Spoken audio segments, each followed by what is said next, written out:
In 1922, a 15-year-old boy shows up for his first day at work at a small auto repair shop in Tokyo, Japan. The owner, who questioned if the boy was even meant for this type of business, assigned him to clean the workshop and look after his child instead. At the time, nobody thought much of it, neither did they care, but only because they had no idea who this kid would eventually become. Fast forward a few decades, and that boy, Soichiro Honda, was now competing with some of the biggest car brands in the world, while also owning the largest motorbike manufacturer. This is the story of how one poor Japanese boy went from babysitting children to building the multi-billion-dollar brand Honda Motors.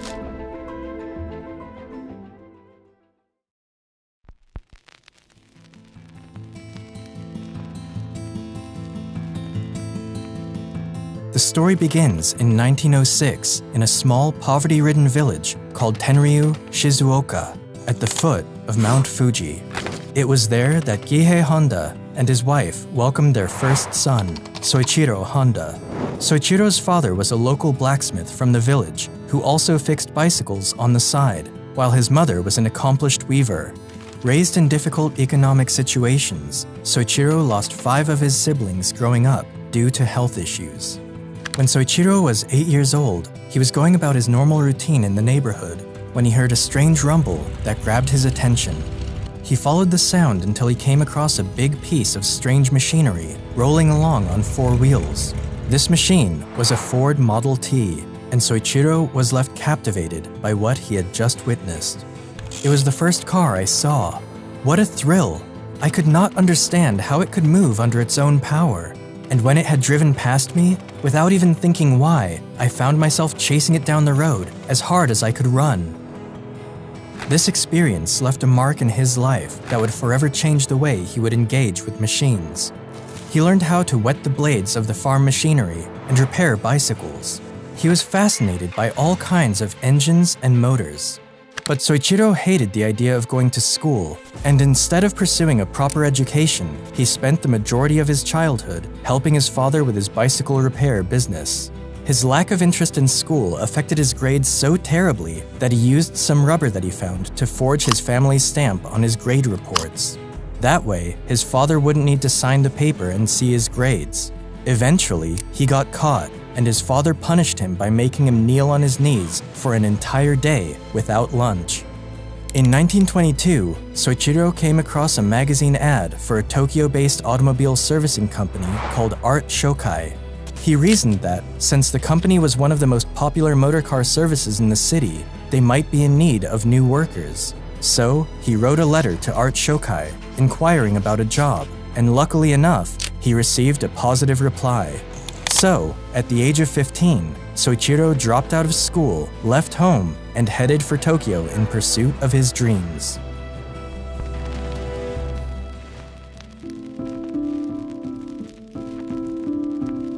When Soichiro got to Tokyo, he was overwhelmed to see how fast and different city life was compared to the village he had come from.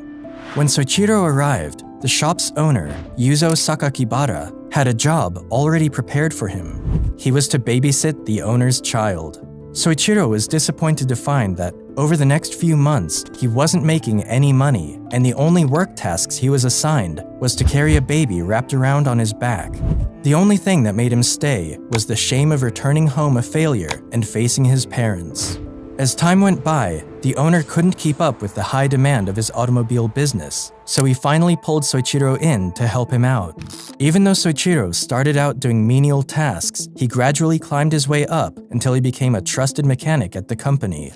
His talent and dedication eventually caught the attention of the owner, who decided to take little Soichiro under his wing and teach him not only mechanical repairs, but the business side of the company as well. Although Sakakibara's repair work included both automobiles and bicycles, cars were not as popular then as they are today.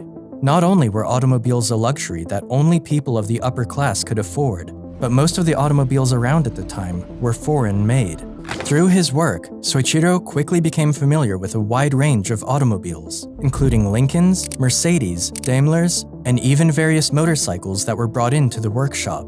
Soichiro poured everything he had into expanding his knowledge and understanding of his craft. It was through this company that Soichiro was also introduced to the world of motorsports. Around this time, motorsports were quickly gaining popularity around Europe, America, and even Japan.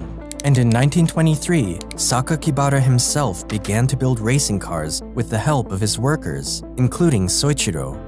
Their first model was the Art Daimler, built using a second-hand Daimler engine, and their second model was the Curtiss. The Curtiss was made using another second-hand engine from an American Curtiss biplane, placed on the chassis of another American car, the Mitchell. This car would go on to race in the 5th Japanese Motor Car Championship in 1924, taking a stunning first position, with Sakakibara's brother as driver and Soichiro as the accompanying engineer. It was a special experience for the 17-year-old boy, and from then on, motorsports became his religion.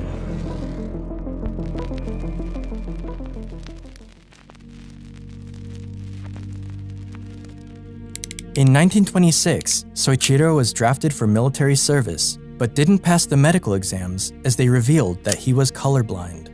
Thus, he was excused from the army and was able to keep working at Art Shokai. By 1928, Yuzo Sakakibara wanted to expand his business and decided to open a branch of Art Shokai in Hamamatsu.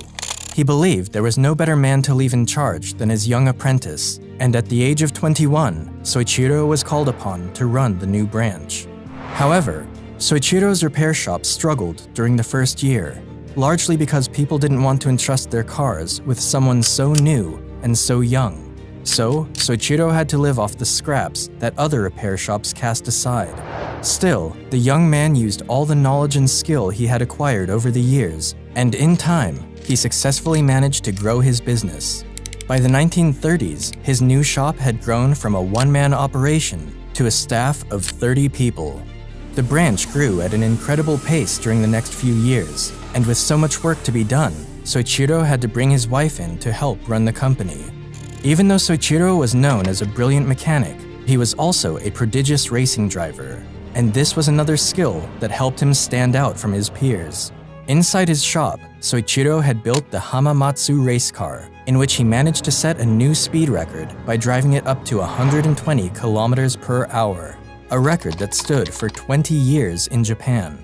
However, racing at the time was far more dangerous than it is today, and in June 1936, Honda was involved in a serious crash while racing the Hamamatsu in the suburbs of Tokyo and almost died. Soichiro's left arm was fractured, his shoulder was dislocated, and his face was damaged. Despite spending a couple of months at the hospital nursing his injuries, Soichiro returned to the racetrack only 4 months later. His family, however, was unhappy with his return to racing, and after several arguments with his wife and father, Soichiro never raced again. By 1936, Honda became tired and weary of his repair work. He wanted to do more and was planning to move on to manufacturing car parts. He proposed turning the Art Shokai Hamamatsu branch into a separate company for this purpose, but the shareholders of the company disagreed with him. The investors saw that the current orders and workload from the repair shop were bringing in enough profit, and they didn't want to take a gamble on a venture they believed was unnecessary. So, Soichiro decided to open his own company to manufacture piston rings, and founded the Tokai Seiki Heavy Industry, and made one of his close friends, Shichiro Kato, the president of his company.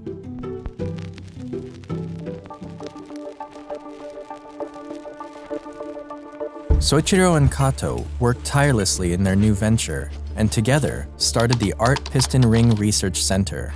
Soichiro, in particular, was still working at his Hamamatsu branch, spending his days at the repair workshop and his nights developing pistons. For a long time, they struggled to make any breakthrough, and during the next couple of years, Soichiro had worked so much that he lost a lot of weight, causing his face to look emaciated. All the stress his body and mind were going through made him look like a completely different person, and after a series of failures, Soichiro decided to enroll as a part-time student at the Hamamatsu Industrial Institute to improve his knowledge of metallurgy. It wasn't until 1939 when Soichiro would finally create a successful working piston. Confident in his design, he quit his job at Art Shokai, handing the branch off to some of his trainees, and proceeded to work full-time at his new company. Honda began producing pistons day in and day out, but his creations were still flawed and nowhere near the quality they needed to be. Toyota contacted Soichiro to make pistons for the company, and out of the 50 he submitted, only 3 passed Toyota's standard. It was a big setback for Soichiro, but he didn't give up. He spent the next few years traveling around Japan, visiting steelmaking companies and universities to improve his knowledge of manufacturing piston rings. After gaining confidence in his knowledge and experience, Soichiro gave it another try. The result was incredible. Not only did his new pistons pass quality control, but orders also began to come in from all over the country, so much so that the company went on to employ around 2,000 people just to catch up with the orders. Things were starting to look great for Soichiro and his company, until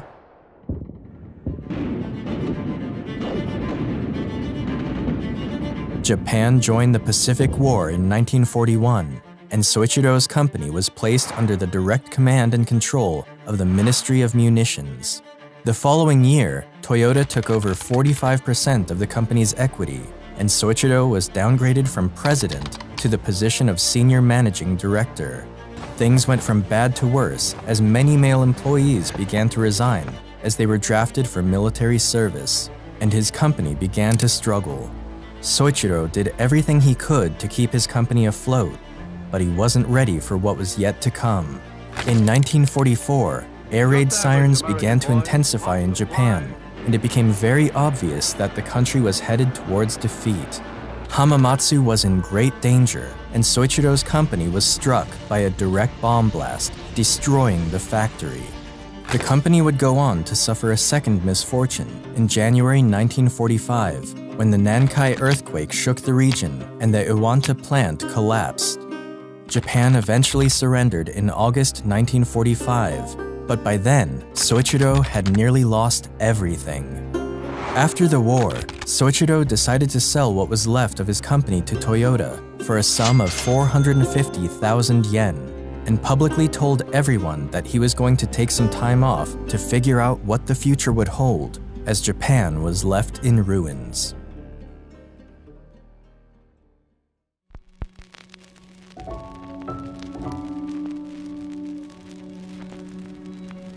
A year after the war, the country experienced an economic meltdown that threatened the lives of its citizens.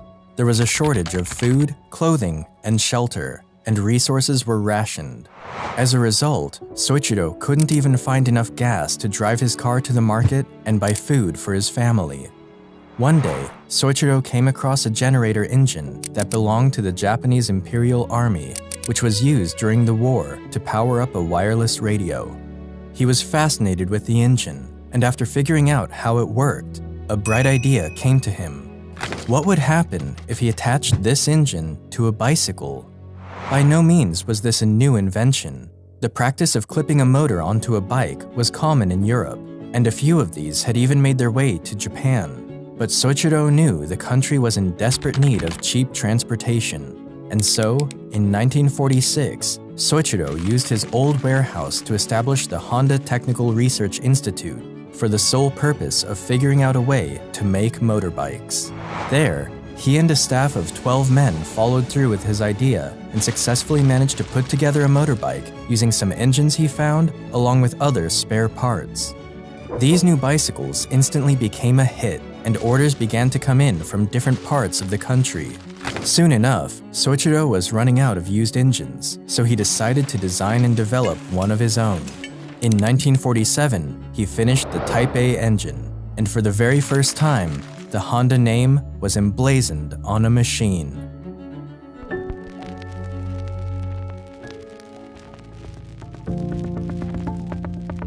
Soichiro founded the Honda Motor Company in 1948 with the initial goal of building motorcycles to help get Japanese workers around. The only problem was, Soichiro needed more money to expand his production. So, he wrote an open letter to all 18,000 bicycle shop owners in Japan, telling them that he had thought of a solution to get Japan moving again. Out of the 18,000 stores he wrote, he received positive responses from 3,000 of them, and they provided him with the money he needed to start making his first shipments. A year later, the company produced its very first complete motorcycle, the Model D. Even though the Model D was a big achievement for Honda, it was too big and heavy. And because of this, only a few people bought the motorcycle. Soichiro wasn't satisfied with this, so he stripped down the motorbike and worked long hours to make another bike that was smaller and lighter. After 3 years of trial and error, he succeeded in building another motorcycle and named it the Super Cub. The Super Cub was an instant hit and became so successful that it won the Emperor's Prize. Honda also joined efforts with investor Takeo Fujisawa, who provided the capital he needed as well as financial and marketing strategies. This partnership became the foundation upon which the Honda Motor Company was built on. The Super Cub reached the United States in 1958 with a sticker price of just $295, which was a quarter of the price of what other American motorcycles cost. And thanks to the company's marketing and engineering skills, it soon outsold both Triumph and Harley-Davidson in their respective home markets. But by then, Soichiro had also expanded his motorcycle brand into the racing world. Racing at the time was more than a sport. It was the biggest platform for these manufacturing companies to showcase their cars and motorbikes to the rest of the world. So he traveled all over the world to see the races, studying and examining all the motorcycles of his competitors. In fact, throughout his career on the track, whenever a benchmark was set by one of his competitors, Honda would take this information home and strive to surpass it. It was this attitude that took Honda motorcycles from an awful and disappointing finish at their first international race in 1954 to the manufacturer's team prize at the 1959 Isle of Man TT, the biggest motorcycle race in the world. 2 years later, Honda would win again at the Isle of Man TT, and his success on the racetrack put the Honda name on the map. By the 1960s, Honda had become the biggest motorcycle company in the world. After the release of the Honda Dream in 1949, they had produced a total of 10 million motorcycles by 1968. However, becoming the biggest motorcycle company wasn't enough for Soichiro. There was another big dream he'd been chasing since he was 8 years old, and it was none other than entering the car-making industry.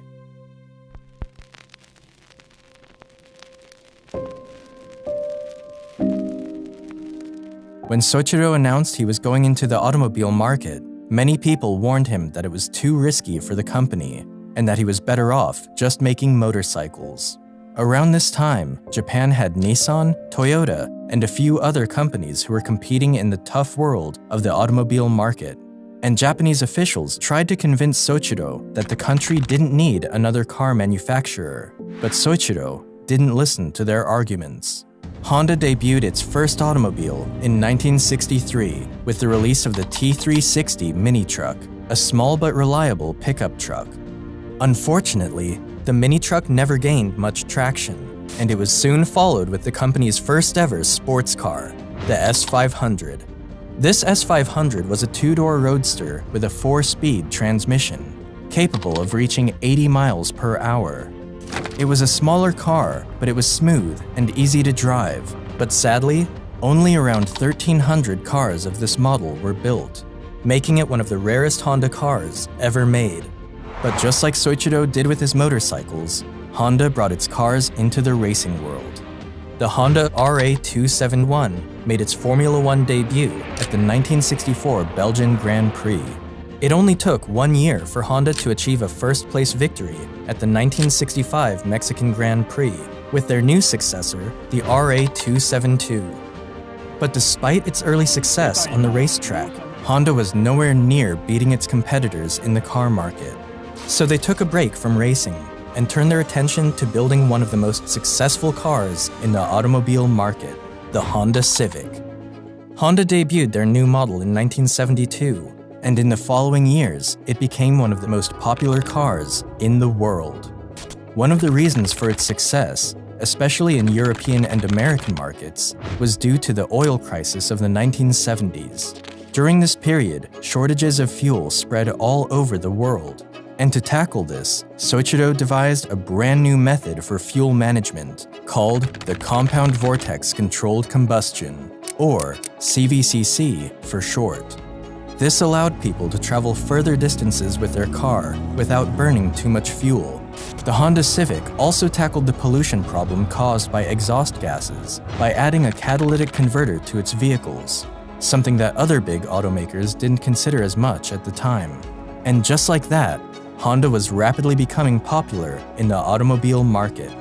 Even though Americans might have bought the Civic out of necessity, it was the Honda Accord that really changed the game. Initially, the Honda Accord debuted as a compact hatchback, but it later expanded to sedans. This new model contained the same fuel-efficient feature as the Civic, but with a better moderate size, and thanks to their wider interior space and comfort, the Honda Accord would later become one of the best-selling sedans in the automotive history. At the beginning of the 80s, the Honda Motor Company was the third largest producer of cars in Japan, and by the end of the decade, it was the third biggest car company on the planet. Soichiro Honda retired from the company in 1973 and later died on the 5th of August, 1991. Looking back on my work, I feel that I was doing nothing more than mistakes, blunders, and serious omissions. But I am proud of the achievements. Although I did one mistake after another, my mistakes and failures never occurred for the same reasons. Honda has now expanded into multiple industries, including jets, boat engines, power equipment, and robots, to name a few. Thank you all for watching. Make sure to subscribe and like the video. Until then, I'll see you in the next one.